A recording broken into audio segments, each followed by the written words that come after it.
What's up, everybody? Just made it to the chair in time. This is Chris of Midlife Crisis Media. Welcome to the next Film Collection 2024 live stream. Today I'm talking about all the Blu-Rays in my physical media collection that begin with the letters N and O. So it's not going to be a very long stream tonight. I don't have a lot in the N's and the O's in my collection anymore. And I didn't want to add the P's into it because it would have extended this stream way more than I wanted to. I want to keep the streams going as long as I possibly can. Don't want to blow my load at the beginning and not have anything to talk about. I want to keep these going forever. They're not going to go on forever. Let's see here. Yeah, it's going to be really short. I used to have a lot more Blu-rays in my collection, but if you've kept up with my recent pickup streams, when it comes to the movies, I am slowly replacing all of my Blu-rays with 4Ks. So a lot of stuff that you might have seen in the original film collection streams that I was doing years ago are gone, now replaced on 4K. I'm pretty sure you're going to see a lot of this stuff in the 4K film collection streams when I get to that point. But I do want to start off with something that I forgot to bring up last time. Last time, I went over all the M's, the L's and the M's in my collection, and I totally forgot, since this isn't on the shelf with the rest of the Blu-rays, this is off on its own, kind of on display, because it's kind of special. So when this movie was coming out on home video, there was I can't remember if it was Indiegogo or Kickstarter. I want to say it was Indiegogo. There's an Indiegogo campaign for childhood hunger, I think it was. And depending on how much you donated to this charity on Indiegogo, you would get a reward that had something to do with this specific movie. And I really wanted to get a specific reward for doing it because of what it is. So I chipped in, I think it was like, maybe $100. I think it was between like 60 and 100. And I want to say like a few months later, this showed up. I wish it was in better condition. I think that the certain thing that makes this special was dying by the time they got to the one that I got sent, and you'll see what I mean. But it had to do with Man of Steel, which I did talk about last week because I do have a separate Blu-ray or 3D Blu-ray of this one. But Man of Steel, looking was coming out of home video. Zack Snyder was doing a whole bunch of rewards if you donated to the campaign. And the one that I wanted was a signed copy of the Blu-ray of Man of Steel. So you can see it's got Zack Snyder's autograph on it, and you can tell that, like, I don't know if the marker was dying or it was wearing out at that point, because it looks like it has like two different layers to it, but whatever. I mean, it looks kind of cool, but yeah, I just wanted to get a signed copy of this because, number one, I really, really like the movie, and number two, Zack Snyder's a filmmaker that I like, and donating to childhood hunger, why not? Good cause. So it's got a Blu-ray and a DVD copy of the movie, and still has a code in it. And it did come with a slip case. I have the slip case put away somewhere. I can't remember where I put it because it kept on like falling off the shelf and getting mixed in with all the other Blu-rays. So I just like put the cover away so you can actually just see the autograph. But anyway, so now we can get into the N's and the O's.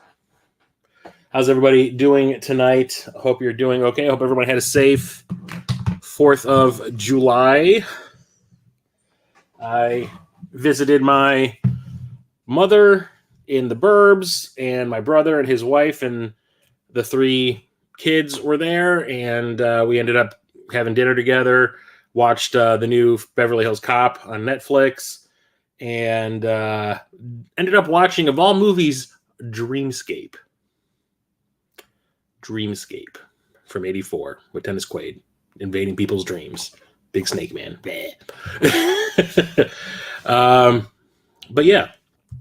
Anyway, let's get into the movies. So first off, I think it's funny that I have 2 movies by the same director back to back. And the first one is Nacho Libre. This is by Jared Hess, who I think is a Mormon filmmaker. Because there's no cursing in the movies, although Jack Black gets away with one in this one. But the 3 movies of Jared Hess's that I've seen, there is no cussing in it. There's poop jokes, but like the cussing is non-existent. Jack Black in this calls somebody a douche, and that's pretty much as far as it goes. But when it comes to like bodily humor jokes and stuff like that, it's all good to go. This is the second movie that Jared Hess made, and he got a lot of clout after the first one, which we're going to talk about next. And so he was managed to wrangle Jack Black to be in it, and it's about a priest who secretly wants to be a luchador, and he lives in Mexico, and he's also trying to impress this new nun that comes to the convent where he works. He's the cook, and he befriends this homeless guy that he makes his ring, tag team member for his crew, his little group, and yeah, it's like this priest living out his dream, but it's against God according to the church that he works at, and it's really, really funny. He does a lot of really stupid stuff to impress the priest, the nun. Like ends up wearing clothes that are way too small for his body, and his ass inhales the pants at one point. He turns around and like his ass of his pants goes into his butt. But I used to make fun of this at work all the time. I love it. Don't get me wrong. I love it. The little person match cracks me up to no end. That just the noises that they make when they're attacking Jack Black and his tag team partner, like it cracks me up. But like there's some lines like the douche line in here that makes me laugh really hard. But the one thing that I always made fun of at work, at my job when this came out, was the tag team partner who was really, really skinny.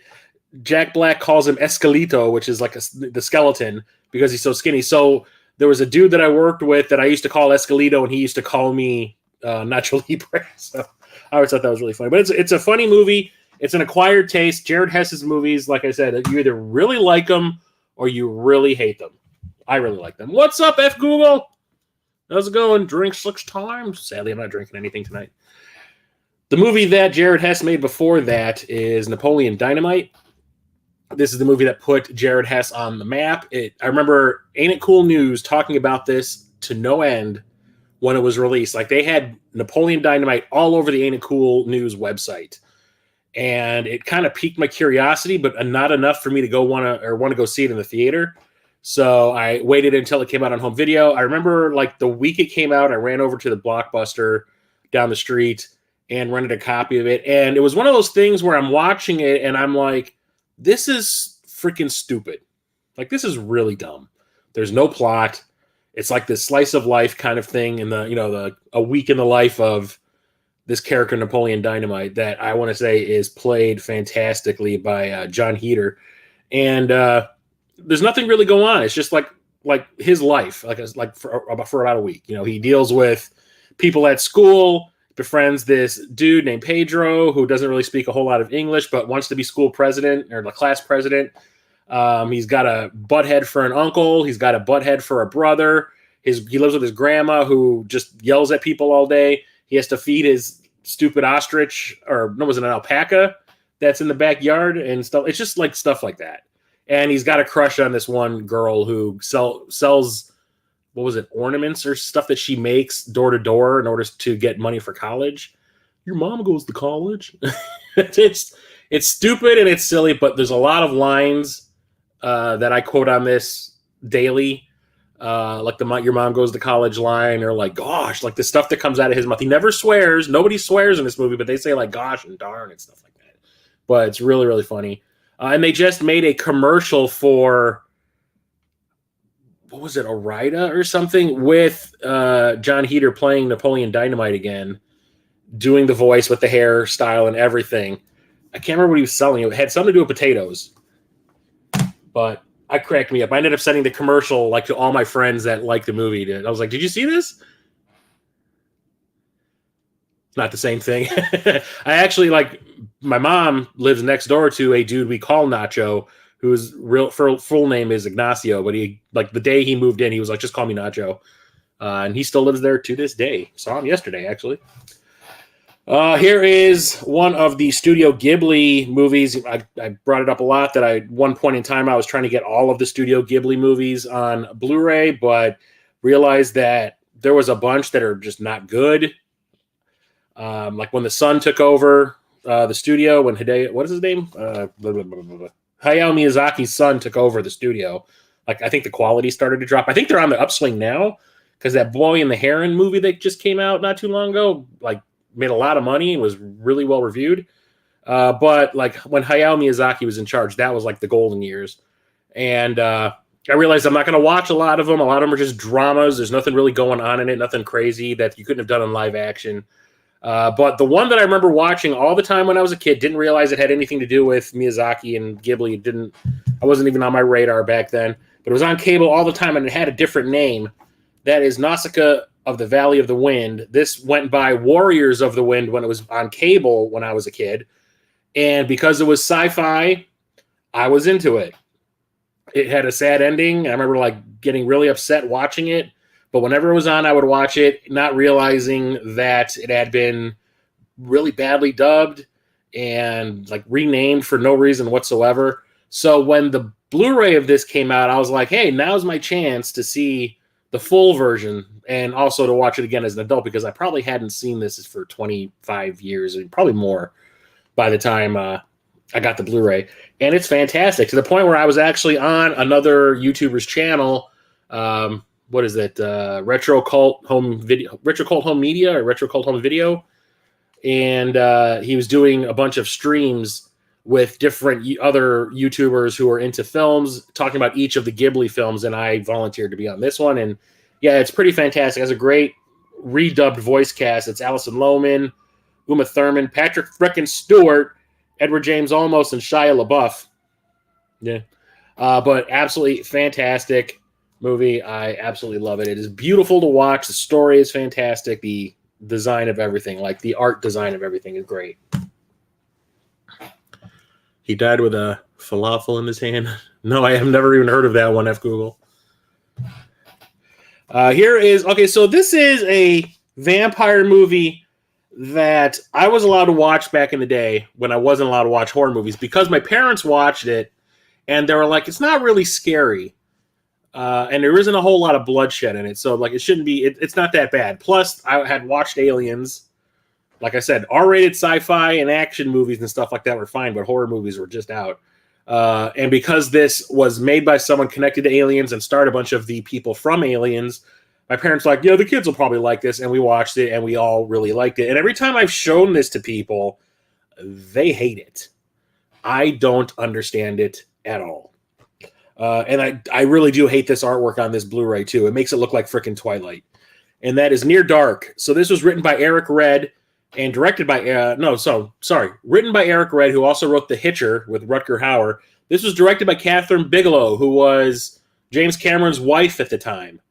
And she also did Strange Days and Point Break and Hurt Locker, which she won an Oscar for Best Director. This is a vampire movie where their vampires do not have teeth. They do bite, but like they usually just cut you and then drink your blood from the cut. So, like I said, I really hate this cover. They make the lead look like frickin' Edward. No one looks like that in this movie. Everybody looks normal. So there's like a group of roaming vampires who like go town to town, kill a couple of people, move on to the next one. Well, this young girl who's part of the group seduces this dude Caleb, who's trying to pick her up, and she kind of likes him, but she nips him in the neck, which is enough to start to turn him into a vampire. And the vampires end up kidnapping him, and they try to decide if they're going to keep him in the group or are they just going to kill him and move on. And they end up keeping him in the group, and he sees like that this group has like a real weird family dynamic, and they're kind of likable when they're not killing people and stuff like that.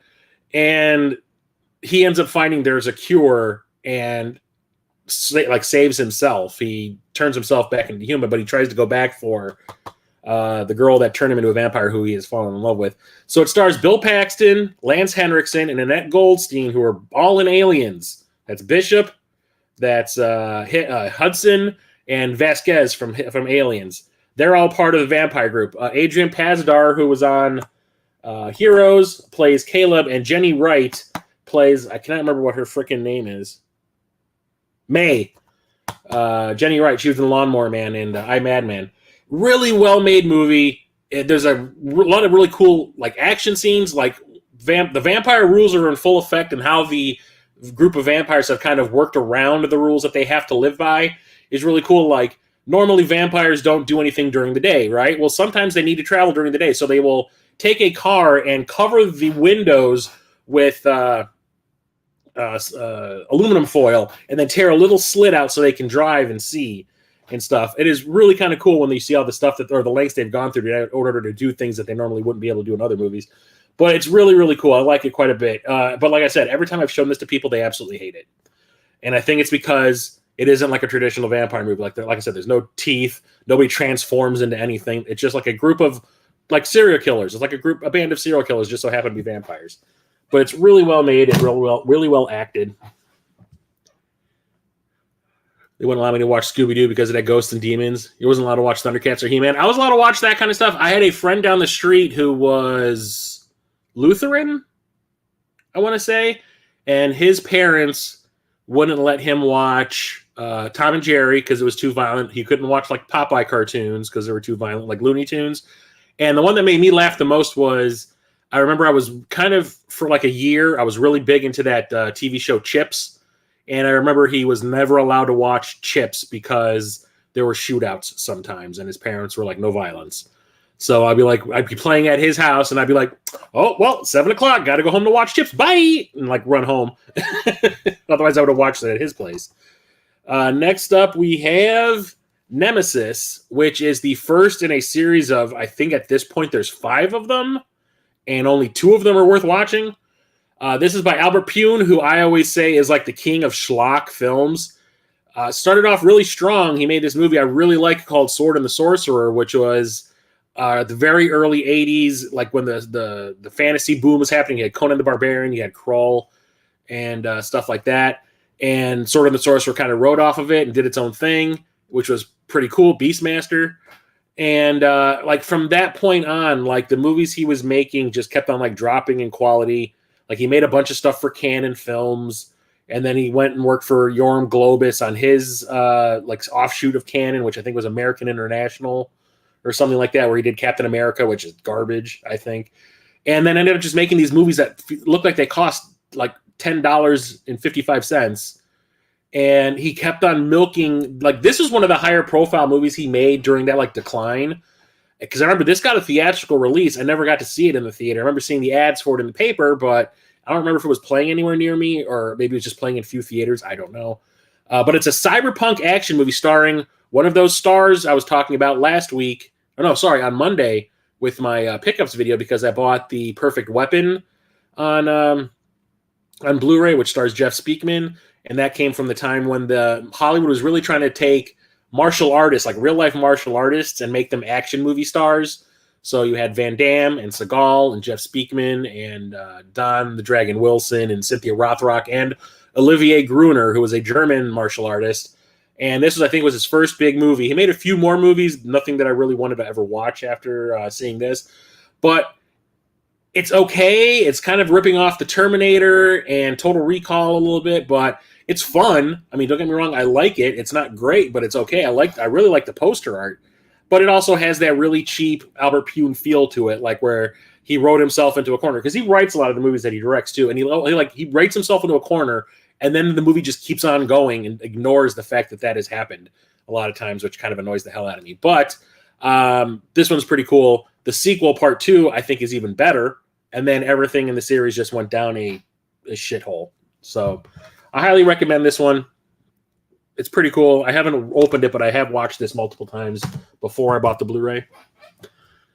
It's okay for your mom to watch soap operas like Young and the Restless and The World Turns. Come on, everybody has brain cancer in those shows and dies and comes back to life. Those shows are about zombies.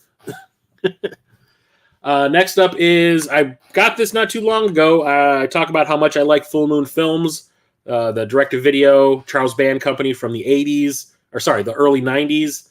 And I'm trying to get all of the ones that I used to watch, or all the ones that were released in that first big boom that they had at the early 90s, especially the ones that I used to watch all the time.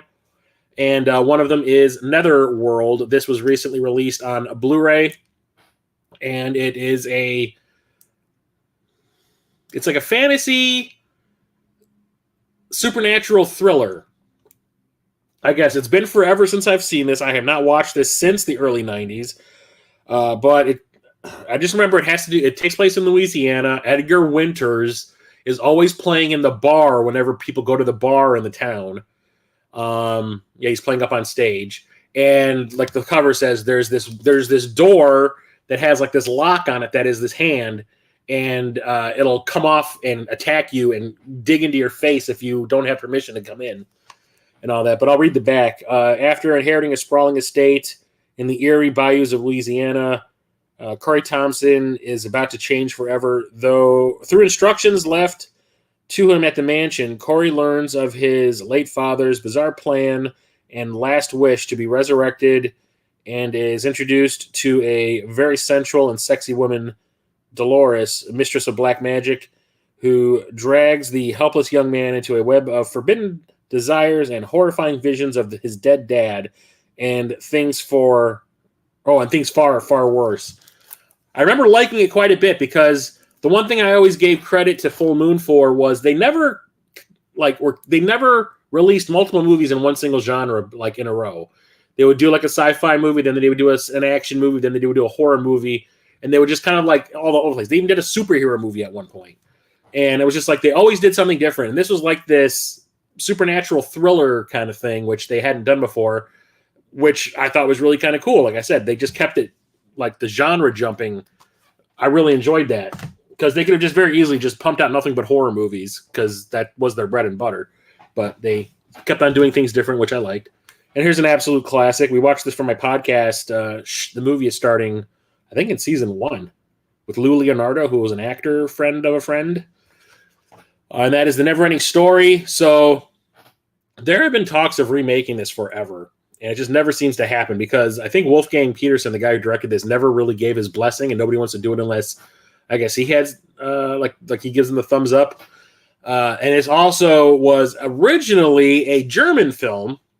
I do not remember what the title of it is. And just kind of like Power Rangers, the Mighty Morphin Power Rangers, where Saban Films bought the rights to a Japanese show, used all the action scenes in it, and then inserted footage of American actors doing like the high school stuff. But when a fight scene would happen, it would switch over to the Japanese footage. That's what happened with this movie. So Wolfgang Petersen originally directed this movie in Germany, all German cast, I think. There was some American actors in it and all that, but I guess it was so well liked over there that Warner Brothers was like, we're going to bring this over to America, reshoot a bunch of scenes with American actors, and we'll release it over there. And we think it's going to be a big hit, and it turned out to be a pretty big hit. To the point where we got one direct-to-video sequel, one theatrical sequel, which I ended up seeing in the theater by accident, because I went to the theater to go see Warlock with Julian Sands, R.I.P. Julian Sands, and I guess so few people had been coming to see Warlock in the theater, they just canceled all the screenings at this theater I went to, and the only thing that was playing at the time we got there was Neverending Story 2, so me and my friends were like, I guess we're going to see Neverending Story 2, and when it was over, we walked out, we're like, that was a mistake, we should have just gone home. But really fun fantasy film for kids, very dark as well, it is kind of violent, and there is the whole Swamps of Sadness scene, which, if you're a kid of the 80s, you know that you got yourself super dehydrated, crying your eyes out at that scene. If they do a remake of Neverending Story, I want to see some sexy time. the long dog dragon fury fight thing. You mean Falcor? Oh man, I think somebody did like a cosplay as Falcor for like the San Diego Comic-Con. I remember like years ago. I remember seeing like pictures of it. This is cool. I used to have these on Blu-ray separately. On DVD separately, and then I saw that they were put on Blu-ray together as a double feature, so I picked it up. It was a little pricey when I bought it because I think it had just come out, but nowadays I think it's really cheap. And that is the Never Sleep Again, the Elm Street Legacy documentary, and Crystal Lake Memories, the complete history of Friday the 13th. So there are two feature-length, quote-unquote feature-length documentaries on here. And this needs to be in my double feature set. I forgot I put this in the wrong section. It is so long that each one of them is on each movie or documentary is 2 discs. So how long are these? If I can read it, because it is really small type. The Nightmare on Elm Street one is 220 minutes, and the Friday the 13th one is 400 minutes. Hang on, let me check these on IMDb real quick. Yeah, I can't read it. The type is so small.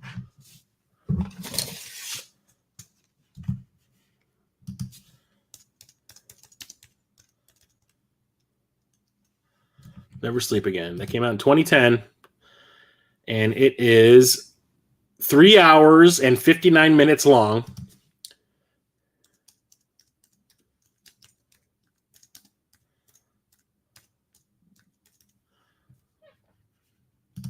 And the Crystal Lake Memories came out in 2013. And that is 6 hours and 40 minutes long, because it covers each of the films in the franchise, even the bad ones, even the remakes, and even some of the TV shows that were based on the movies. And I remember I picked up the Nightmare on Elm Street one, and it showed up in the mail one day when I came home from work. And I watched it like from when I got home at work at like 2:30 in the afternoon. And by the time it had ended, I was like, oh, it's like past dinner time. I'm like, that's cool. Whatever. I remember I watched the Crystal Lake Memories one the same way.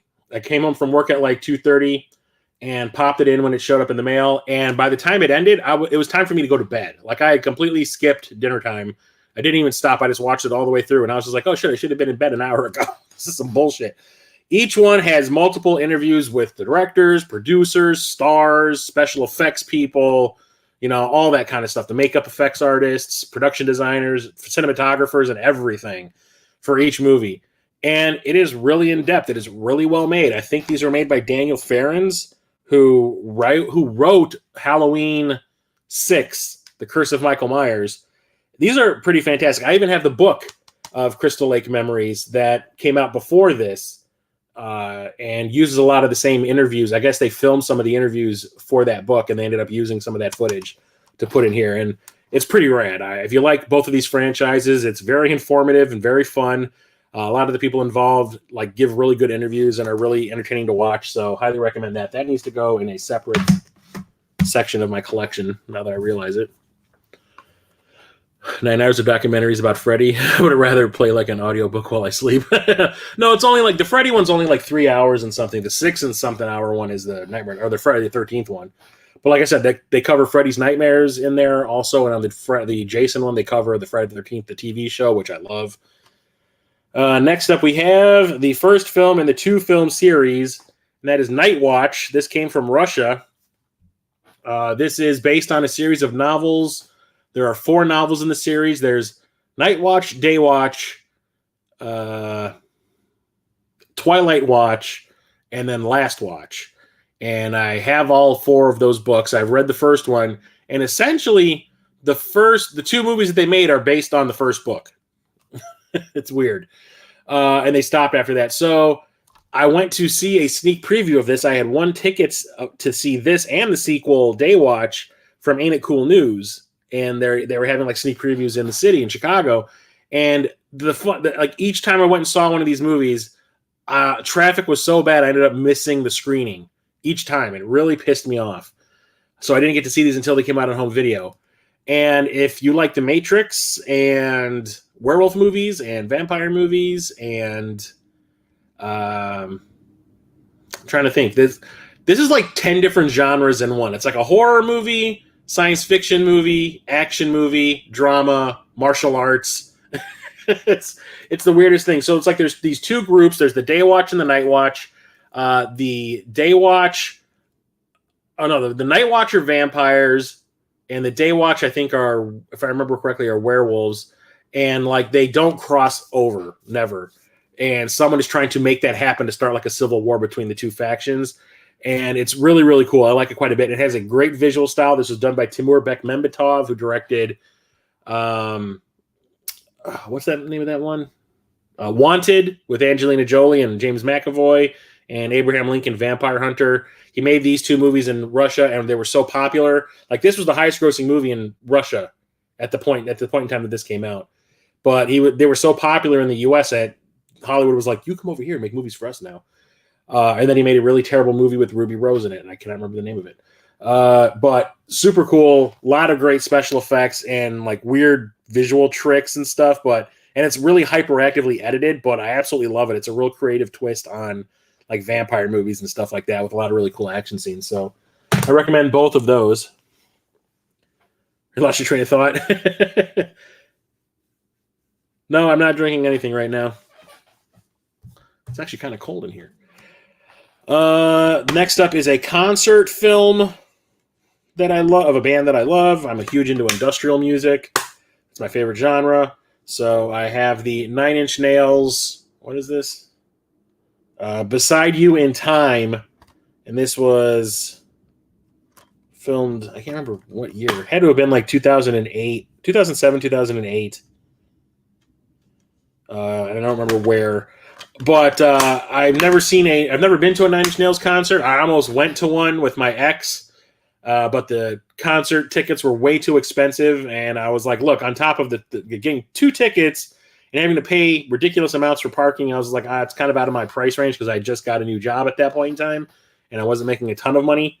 It's before I got back into collecting. So I was like, no, I don't think so. But she ended up going after we broke up. And yeah, it's a really good concert film. Sometimes the cinematography is really kind of wonky, but the HD is okay because sometimes it looks like it was filmed with a Handycam, like a real low-res Handycam, but other times it looks like it was filmed with an HD camera. But they cover a lot of my favorite songs, and they actually do play they play Closer, the way it was, on the album, because I remember one of the big complaints back in the 90s, like the early 90s, when they first released the Downward Spiral, was whenever they would do concerts after that album came out, they would always play the precursor mix of Closer, which is what they used over the opening credits of Seven, instead of the album version of Closer. I remember people were always complaining that they wanted to just hear the one that they heard on the radio all the time instead of the remix. And eventually Trent Reznor was like, I remember at the beginning, he was like, F you, I play what the hell I want. But eventually he was like, yeah, okay, I understand. You guys want to hear the one that you're familiar with, whatever. Just got him watching Andromeda. Oh, Andromeda, the one that Kevin Sorbo's in. I've never actually sat down and watched it. I have a friend of mine is really into it. She likes it quite a bit, but I've never actually watched it. Next up is one of my favorite what the fuck movies. It should be your favorite what the fuck movie also. It's the third in a series. None of them really have anything to do with each other other than the fact that they have to do with ninjas. And they have one actor that they all share, but he always plays a different character in every movie in the series. And that is Ninja 3, The Domination. So we have Enter the Ninja, which stars Sho Kosugi, and in that movie he's the villain. We have Revenge of the Ninja, and that one Sho Kosugi's in it as well. He plays the hero. And in this one, he's kind of a side character in Ninja 3. It's about an aerobics instructor / telephone pole technician who gets possessed by a ninja who has been shot 137 times by cops on a golf course. And the ninja wants to get revenge on all the cops that killed him. So he possesses this girl. And whenever he possesses her, it's like a ripoff of Poltergeist. Like her closet opens and there's a bright light that comes out of the closet and like sucks her in and she comes out a ninja. Whenever they do, they paint her eye makeup to make her look Asian, and it is really racist. For some reason, she seduces one of the cops by sitting on his lap, and she pours V8 down her cleavage and like leans back, and the guy licks it off of her chest. And I remember we've watched this on both versions of my podcast. Before I did the movie starting, I did a similar one with another person called Van Damme That's Good. And when we were watching it there, I was the only person in the room who had seen this before. It was my idea to watch this we watched it with a big group of guests. And when the V8 scene happened, my co-host was like, "Oh my God, that shit tastes like pennies." And then the cop that she's seducing takes his shirt off, and he is the hairiest dude you'll ever see in your life. Like his shoulders are super hairy. And I was just like, holy shit, she wants to bang a werewolf. But it is super cheesy and silly. There's even like an exorcism scene right out of The Exorcist that part stars James Hong, who played Lo Pan in Big Trouble in Little China. It is super funny. The lead actress in it who gets possessed is Lucinda Dickey, who was in the 2 Break-In movies. This is from Canon Films, with the Break-In movies they're from there also. I've watched this movie more times than I care to admit, but I absolutely love it because it is so bad. It's pretty awesome. I highly recommend watching this if you're a fan of really cheesy movies, and you can laugh at them as much as you possibly can. This one is so bad, it's awesome. What's up, Retro Coop? The Guyver? I just got a 4K of The Guyver, the first movie. But I remember watching the anime when the anime first started coming out in the U.S. in the early 80s or early 90s. I remember I had all the Guyver tapes, the Guyver VHS tapes. I loved watching that. The live-action second movie, I own that on DVD. That is one of my favorite low-budget action movies ever. Here we have another ninja movie. Plan 9 from Outer Space is a good cheesy. I love that one too. That one is a lot of fun because it's so bad it's funny. We have Ninja Assassin. This is produced by the Wachowskis, and this is where they promoted their first unit director, I think it was. What's his name? James McTeague. He also did V for Vendetta. And they wanted to give him a film project of his own because I guess he helped out a lot making the 2 Matrix sequels. Like the whole highway chase scene in Matrix 2, that was him. And they figured that he would make a great director as well. And he's made 2 really cool movies, this and I Love You for Vendetta. It stars Rain, who was a Korean pop star and wanted to break into American acting. He's also in Speed Racer, which was directed by the Wachowskis. And this was a lot of fun. And it does star Sho Kosugi from those ninja movies that I just talked about. He plays the bad guy. He's a really old man now. But I remember when he showed up on screen, I was like, holy shit, that's Sho Kosugi. I haven't seen that guy in 30 years. But it's a really fun action movie. I love the fight scenes and everything. Rain really went all out training to, I don't think he is a trained martial artist. He's a pop star. But he trains super hard. And if you watch the documentary footage on here, you can see how hard he pushed himself. And it shows because the fight scenes that he's in are fantastic. And it doesn't really have a great plot. It also co-stars Naomi Harris from the Pirates of the Caribbean sequels and the James Bond, the Daniel Craig James Bond movie. She plays Moneypenny. It's really fun. My brother and I went and saw this. I can't remember what holiday it was. Thanksgiving Day. We went and saw this. We were both like, that was actually pretty freaking cool. Ninja Assassin, hell yeah. What's up, Happy Optimist? Yeah, I love Ninja Assassin. It's amazing. I love that so much. Another ninja movie. This is an anime. Talking about anime there, FG. But the original Ninja Scroll. The original movie. There was an anime series as well, I do believe. But when I was really heavily getting into anime in the early 90s, like I was absorbing, as it was coming out, I was just absorbing all of it. You know, it was like Akira and Fist of the North Star and The Professional and, 3x3 Eyes and was it The Guyver and Ranma One Half and all that kind of stuff. And then like it started to slowly wear thin on me. Like I watched too much of it at once and I got burned out, but every once in a while one would come out when I was working at the video store that I was in the mid 90s that would get my attention. And Ninja Scroll was the one that really got my attention. I saw a commercial for it on another videotape that we had in the store. And I was like, I need to watch that immediately. And it came out and holy shit, this is one of the coolest anime films I've ever seen. It's like almost nonstop action, and it's almost like a video game because the lead character, Jubei, has to go through all these different characters in order to get to the person he is trying to avenge himself against, who is supposed to be dead but has resurrected himself somehow.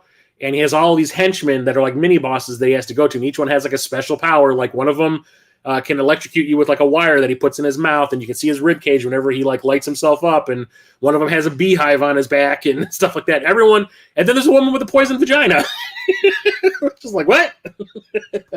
I absolutely love it. They made a live action version of this too, I do believe, in Japan, and I never was able to bring myself to watch it because I don't think it's going to live up to this at all. But one of the coolest action films ever, animated or not. It's so good. Try Redline from 2009. I don't ever heard of Redline. Next up is The Ninth Gate. This is a Johnny Depp. So this was kind of like false advertising. So the trailers for this made it look like a straight up horror movie by Roman Polanski.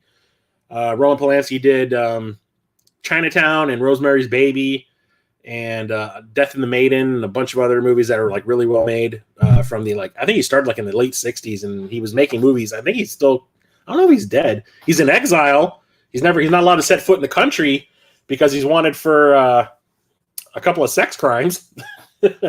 But the trailers for this made it look like a horror movie starring Johnny Depp. Like Johnny Depp is like trying to find the devil's Bible. And like they made it look like he was trying to like resurrect the devil kind of thing. No, that's nothing that is going on. Johnny Depp plays somebody who's almost like a con man who cons people whose like relatives have died, and these people that have died have like book collections and they have like first editions, and he like downplays what the collection is worth so he can get it really cheap and then sell it like on like not the black market, but like at auction for like 3 or 4 or 5 times what he paid kind of thing. And somebody clues him in that like there is a first edition of this like Devil's Bible thing that he should probably be looking for. And turns out there's this whole plot that it was preordained that he was supposed to do this kind of thing. There's like a cult of Satan worshipers that he has to deal with run by Frank Langella. There's this like mysterious homeless woman that keeps on helping him out and wants to bang him all the time. And it's almost like a black comedy. There is so much stuff in it that is like, I don't know if it was unintentional, but I think it was planned. So like Frank Langella is played up to be this really dangerous cult leader. And at the end, he's trying to like do this ritual to like bring forth the devil. And he's like, look, I'm immortal now. I've got the book in my hands. I've read this spell. I'm immortal. Nothing can hurt me. And he puts his hand over a fire and like his sleeve catches on fire. He goes, look, I don't feel it. Oh, wait a minute. Oh shit. And he burns himself to death. And it's like hysterically funny because the look on his face is like, oh, wait a minute. It's like, it is so good. It has kind of a, like, I can't remember what the word is, ambiguous ending. Like you could go either way with how it ends. But I really, really like it. I think it's really well acted. The score in this movie is absolutely phenomenal. It's made by Wojtek Kilar, who did the music for Bram Stoker's Dracula, the one that had Keanu Reeves and Gary Oldman in the early 90s. Same guy did the music. It is fantastic. I listen to the score all the time. It is really moody. And there's also some like clown music that he did in it when the comedy scenes were happening. But it's really, really good. Yeah, what Redline? Who remembers Machine Girl? Not familiar with that one either. Redline is like Mad Max, but sci-fi. Ooh, I will have to check that. And that's an anime you're talking about? I will have to look it up.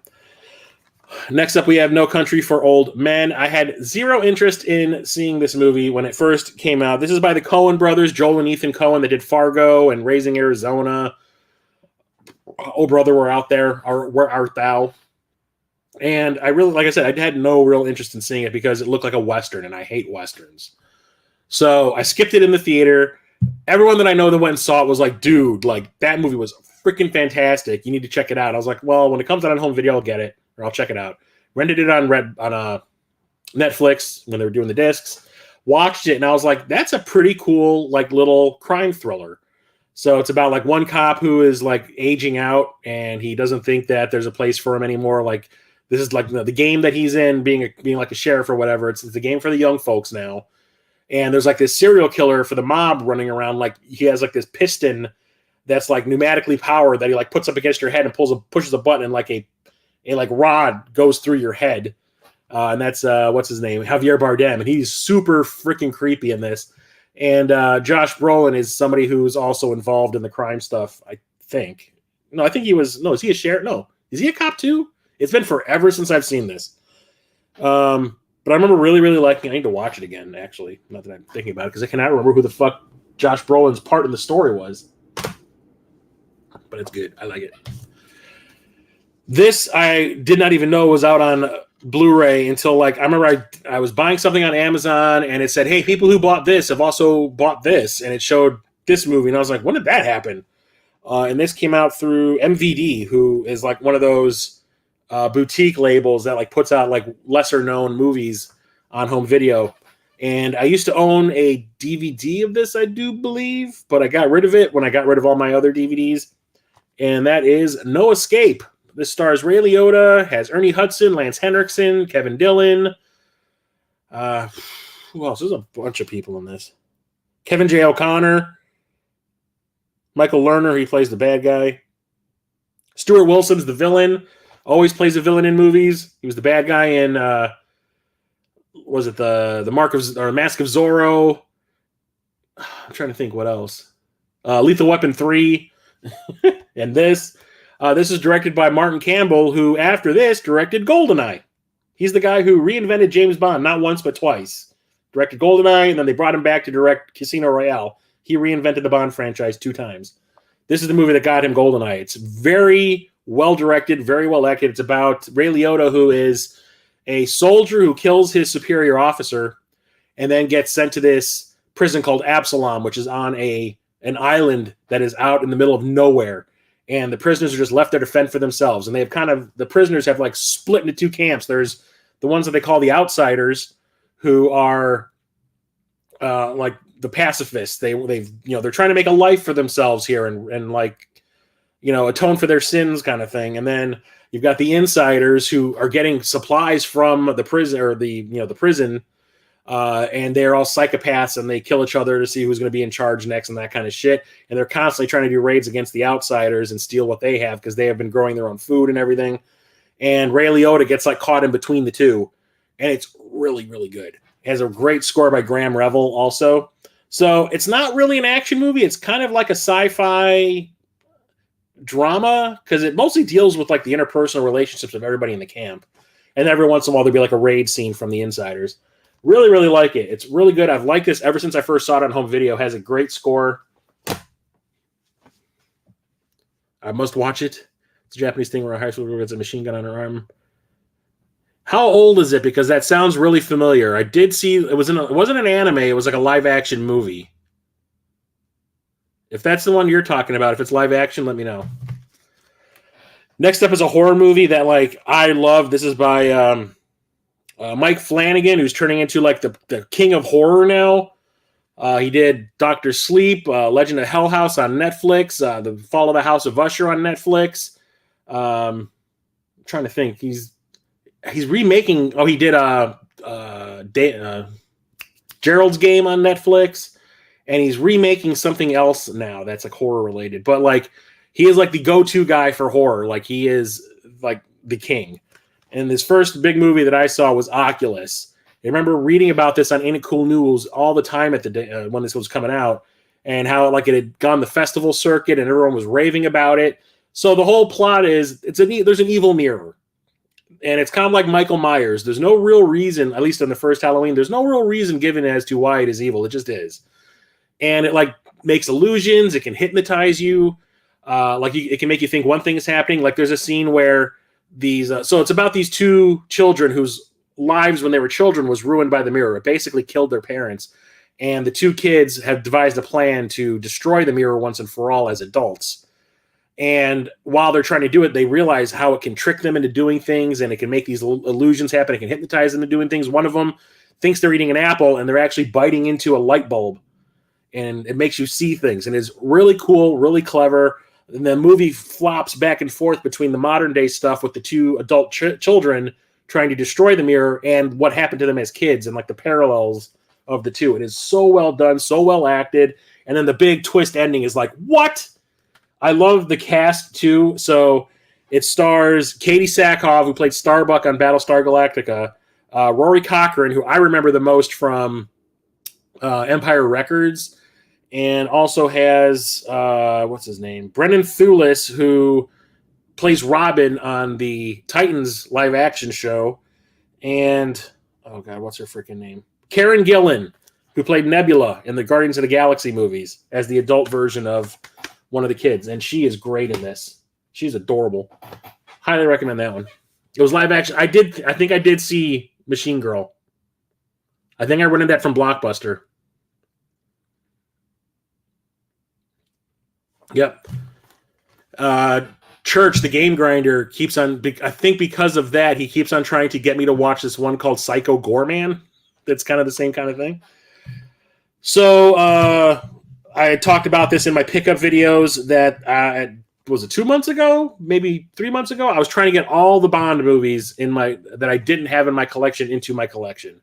I was missing like 6 or 7 of them, and it turns out the ones that I did not have, aside from one that I just keep forgetting about, the ones that I did not have in my collection were the ones I didn't like. So I had to buy some poop, but I found them really cheap. I found a bunch of them in half-price books, and the rest I just got off of Amazon. And one of those was Octopussy. Number one, I remember seeing this in the drive-in as a kid. My parents would take us to see all the Bond movies. I remember seeing Moonraker at the drive-in, For Your Eyes Only at the drive-in, this at the drive-in, View to a Kill at the drive-in. And I remember not liking this one as a kid because it was just really boring, and I did not really have a way to articulate it back as a kid. But I realized as an adult I'm watching this, I'm like, Roger Moore in this movie and the following one, View to a Kill, is way too old to be playing Bond at this point. He looks like this old man who is wooing these women who are 30 years younger than him, and he can barely do the action scenes anymore. Yeah, he can like aim a gun really, just fine, but when it comes to like running around and stuff, it's like, kind of stuff. So I did not have good memories of it. When I bought this copy of it, I was like, I need to watch it again because it's been forever since I've seen this, because I probably hadn't watched this since the 80s. And sure enough, I did not like it. The story is kind of like whatever. It has like, it jumps around way too much. There's like 3 different plots. There's like a drug or a jewel smuggling plot, and then there's a plot about a bunch of an evil circus, and then there's a plot about a nuclear bomb. And it's just like, it has a great opening action scene, like the pre-credit scene that has like Bond is in this really tiny plane, and he blows up this like hangar, and it's really cool and well made. But like when Bond meets the quote unquote Octopussy character, she's like, I know you. You killed my father. And he's just kind of like, well, that's the business I'm in. She goes, well, now that you know, let's fuck. And I'm like, what? And she's like, let's move away together and start our own little criminal, organization. He's just kind of like, girl, what? Where did this come from? Like, you killed my dad. I love you. I was like, huh? I don't like this one at all. It is pretty terrible. And the theme song, All Time High, I think is one of the worst Bond theme songs ever. It is boring as fuck.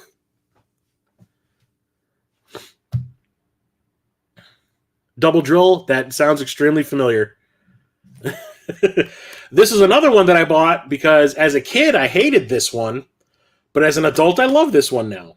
and that is on Her Majesty's Secret Service. This is the one that starred the one-time Bond, and that's George Lazenby. He was hired after Sean Connery quit because he thought he was being cheated out of money and everything, so he didn't want to do them anymore. They wanted Roger Moore to take over, but Roger Moore was still making, I think, The Saint, so he wasn't available. So they were like, oh, we're going to have to look elsewhere, and they grabbed Lazenby, who was not an actor. He was a model from Australia. Never acted before, but I remember as a kid watching this, and I was like, I don't get what's going on. Like, it is just like, in one scene, he's, it's like a romance movie because he's wooing this gangster's daughter, and then he's like dressed up and he's talking in this weird voice in this Swiss chalet at the top of a mountain, and there's all these women around and he's talking like psychology stuff. I'm like, what is going on in this movie? Where's the shoot shoot bang bang stuff that I want to see? Where's the spy stuff? Nothing's going on. So I absolutely hated it. Watched it as an adult, and I think this is one of the better Bond films now. Lazenby is not the greatest actor, but the people around him who are acting with him make him better. Like Diana Rigg, who plays his love interest in this, Tracy, she was from the British Avengers TV show that they made into a movie with Uma Thurman and Ralph Fiennes, which was awful. She plays the love interest who he ends up marrying at the end of this one. She makes him better because she's so good. Telly Savalas plays Blofeld in this, and Blofeld is freaking scary in this one. But I think the thing I like the most is Lazenby was a martial artist, and it shows because the fight scenes in this one are fantastic. They're fast, they're like brutal. Sometimes they do some speed ramping stuff to make it look like it's moving faster than it really is, but like the fights are awesome. The action scenes are great. This is one of the best finales of a Bond film I've ever seen. It is so much fun to watch. There's a little bit of weirdness in the middle of the movie, like I said, where he goes undercover at this Swiss chalet that Blofeld is running, and he's trying to figure out what Blofeld is doing here. So he like pretends to be like, oh no, he's not a genealogist, someone who like knows about your family connections. And he was brought to this Swiss chalet to tell the women about their family connections and all that. And Blofeld wants it done for him as well. But the thing is, Blofeld met Bond in the previous movie. You only live twice. So why doesn't he recognize when Bond shows up at his Swiss chalet right away? It's like, what? But that stuff is kind of strange. But outside of that, it's fantastic. And it has a really cool score by John Barry. Everyone smash that like button. Thank you, thank you, thank you. So one of those things where, like, as a kid, I hate it because didn't understand what was going on. As an adult, I'm like, what the hell was wrong with me? That's fantastic. And then there's One Crazy Summer. So if you ever saw Better Off Dead, this is the second movie made by Savage Steve Holland, who made that one. So that one was about John Cusack being suicidal because his high school girlfriend breaks up with him and he doesn't think he can live without her. So he's constantly trying to find ways to kill himself, and he always gets interrupted, but he ends up falling in love with a French foreign exchange student. And like the whole town he lives in is just bizarre. So Steve Holland made this with John Cusack directly after Better Off Dead. Like the moment Better Off Dead ended, they went off and made this. And the thing was, if you watch this movie and you look at John Cusack in most of the scenes, he looks like he is mad. And it's because when Better Off Dead came out in the theater, it bombed and it got really bad reviews. And John Cusack blamed the director, and he's just like, you just ruined my career. And he didn't want to have to do this movie anymore, but he was contractually obligated to, so he was mad that he had to continue working with somebody that he thought was going to ruin his career as an actor. Turned out it was not the case. So this one is Cusack and Demi Moore, one of Demi Moore's first movies. Bobcat Goldthwait. It's pretty fantastic. He goes to Nantucket for the summer with one of his friends, and it's like all the adventures they all get into in Nantucket. There's like a regatta that they end up racing in. There's like this rich family. It's also kind of like class warfare, like the rich versus the poor kind of thing. He ends up racing in this regatta at the end and falls in love with Demi Moore, who's like this drifter who is in a band, and she just wants to sing and make money. And it's actually pretty funny. I like it quite a bit. It has a lot of great lines in it. That is John Matuzak right here, who played Sloth in The Goonies, who plays the leader of a biker gang that's after Demi Moore, and he gets launched into the ocean, and he has like pink hair with these big spikes on it. He looks kind of like a punk guy with these big spikes, and he gets launched into the ocean at during the end of a chase scene. And when he comes back up, the spiked hair had pierced a bunch of fish, and they're stuck to his hair, which is really funny to me. And Bobcat Goldthwait has a lot of great lines in it as well. Not as funny as Better Off Dead, but I like that one as well. And then we have Ong Bak, the Thai warrior, just Ong Bak. This is Tony Jaa's first big movie. And we're talking about a martial artist who they were trying to turn into an action star, and he still is a pretty big action star overseas. So I remember a friend of mine at work, at my old job, read about this on IGN. And I remember he came to me and he was just like, yeah, there's this Ong Bak Thai action movie coming out that looks really cool. Maybe we should try to go and see it. Found out it was playing at like one theater in the city, so we went and saw it opening night, and we were like, holy shit, that was one of the coolest goddamn things I've ever seen. Tony Jaa is a Muay Thai specialist, and like he just goes for it. He's like half Jackie Chan with the stunts, and then the other half is like just martial arts skill, and he is so goddamn good at this. He does stuff like jumps through a gigantic long ring of barbed wire that's maybe 1.5 feet across, and he folds himself in half and jumps through it. And it's like, what? Runs up a glass wall and jumps off it just as a motorcycle crashes through it and breaks it. Like, he could have died. There was multiple times where he could have died. He jumps through fire at one point, and his legs are on fire, but he, like, smacks him out real quick before he starts fighting again. And the fight scenes are really well choreographed, and they look like they hurt. I think he was actually hitting people with his elbows and his knees when he's doing, like, the Muay Thai stuff. It is fantastic. There were 2 sequels made to this that were a prequel that really had nothing to do with the character that he plays in this one, but he wrote and directed the 2 sequels, and he actually had a nervous breakdown after he did the second one because it was so stressful to not only direct but star in these movies together. So like they said that he basically like had a nervous breakdown, walked into the jungle, and didn't come out for weeks. And then he came back, and the producers were like, dude, like, you owe us another movie. And he's like, all right. And from what I understand, I never watched the third one. I've seen the second one. The second one's like, all right.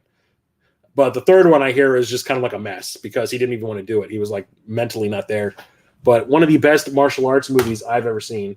Now, whenever I see that Tony Jaa's in like an American movie, like, what was it, Fast and the Furious 7, I think he was in. And there was that movie Triple Threat that was on Netflix. It was him, Tiger Chan, and oh god, who was the third guy? There was like 3 Asian martial artists, and they also had like bad guys played by other martial artists. Like, god damn it, what's the guy's name? I can never remember that dude's name. He was in those ninja movies that were just called Ninja. They were like in the 2000s or 2010s or whatever. He played the real fat guy in John Wick 4. I can never remember his damn name. Anyway, when I talk about, what was this, Flanagan again? Yeah, Mike Flanagan.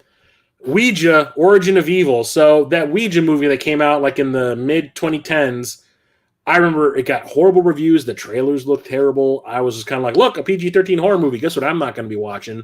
I love horror movies. Not watching that shit. Got to go to bed? All right, have a good night, buddy. Thanks for coming by. And like I had no interest in watching, and I still have not watched it. And then the prequel came out, and I still had zero interest in watching it. So I remember I was putzing around one day on Rotten Tomatoes, and I saw that this actually had a really high, not only critic score, but an audience score. And I'm like, what's going on there? And I realized that this was directed by the same guy who directed Oculus. So I'm like, oh, that I loved Oculus. I should maybe go see that, I guess, even though I've never watched the original. Whatever. It's a prequel. Probably won't make much difference. So I went and saw it after work that day, and it blew my goddamn mind. It is really freaking scary and really well made and really well acted. It's the story about how I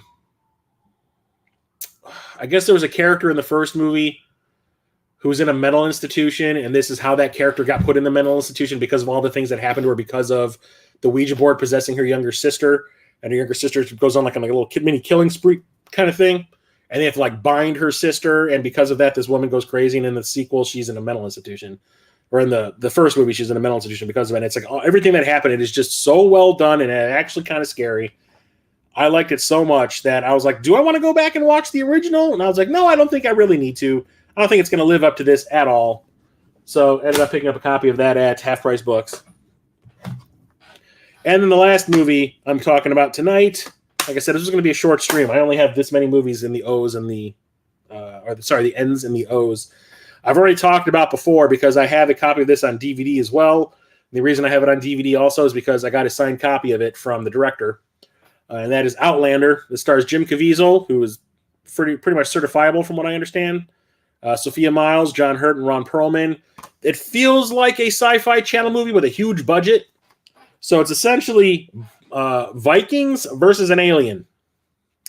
So Jim Caviezel plays this alien, who runs a prison ship, and he's transporting this big creature that is going back to his homeland for murdering an entire city's worth of people, and he crashes on Earth. It turns out, just so happens that Earth at this point in time is when the Vikings were around, and the creature gets loose and starts terrorizing the countryside, and Caviezel teams up with the Vikings, and they teach him how to fight as a Viking, and he kind of teaches them some of the stuff that he knows from where he's from, and they take down the monster together. And it's really fun. It's entertaining. It's just it feels like I said, a Sci-Fi Channel movie with a big budget, which I think kind of stopped it from being a hit, because this is one of those movies that released in 25, 30 theaters nationwide when the weekend it came out. For some reason, it got sabotaged. I don't know why. It's the things that the Weinsteins used to do. I can't remember. Did this come out through the Weinsteins? Yeah, this did come out through the Weinsteins. That explains it. The Weinstein Company. Once the Weinsteins sell the foreign rights to the movie, they don't care about the U.S. theatrical release. They're just kind of we've made our money already on it through selling it overseas. We don't give a shit. We're releasing in 10 theaters and we're good to go. Luckily, it was playing at one theater that I was able to get to with a friend of mine, and we went and watched it. We're yeah, it felt like a cheap Sci-Fi Channel movie, but it was cool. It was fun. It was entertaining. So I can't really complain. But yeah, Weinstein's just sabotaging their shit. They did the same thing with Equilibrium and stuff. I don't get it. Luckily, they're not around anymore to do that kind of shit. So anyway, because they're terrible fucking human beings. But yeah, 2 copies of that in my collection. I'm cool with it. And that's it for tonight. I will be back next Thursday, so I had to do this tonight because on Monday when I did the recent pickup stream and I said I was going to be doing the Film Collection 2024 stream on Thursday, I totally brain farted that it was the 4th of July. I'm nobody's going to watch me talk about movies on the 4th of July, so I was I'll just postpone it a day. So that's why I did it tonight. And Sunday, I will be releasing the next episode of my Dungeons & Dragons campaign, Tides of Flame, on this channel. We streamed it last weekend on Twitch, and we're doing another episode in a couple of weeks, so I want to get this out so everyone can catch up on the story if you haven't watched it already for that one, because big things are going to start to happen in the campaign. And this one's actually a pretty short episode. We did a couple of minor things in the episode. I didn't want to start doing the bigger things without more prep, so I called the episode pretty short. It's only just over 2 hours long, I think. So I'm going to upload that on this channel on Sunday. And also on Monday, my other YouTube channel, The Movie Starting, which is my film commentary track podcast that I do with an actor friend of mine, we're going to start season 7. We've been recording episodes for the last couple of months, and we have enough to start releasing episodes every other week. And the first episode of season 7 is going to come out on Monday. We're going to be watching Rats, Night of Terror with Burst Error, who's a really popular retro game streamer on Twitch. And it's a really fun episode and a really silly movie if you've never seen it before. So check that out if you're able.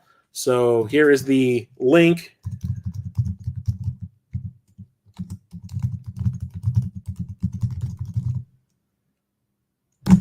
To my other YouTube channel. So if you haven't gone over there and given us a subscription yet, please do. There's going to be 20 episodes in season 7. Lots of fun guests. So I hope you go over there and check that out. So I will be back next Thursday with the next episode in the Film Collection 2024 live streams. And until then, this is Chris of Midlife Crisis Media. Have a good night, everybody. Stay safe out there. And I will talk to you later. Chris of Midlife Crisis Media out.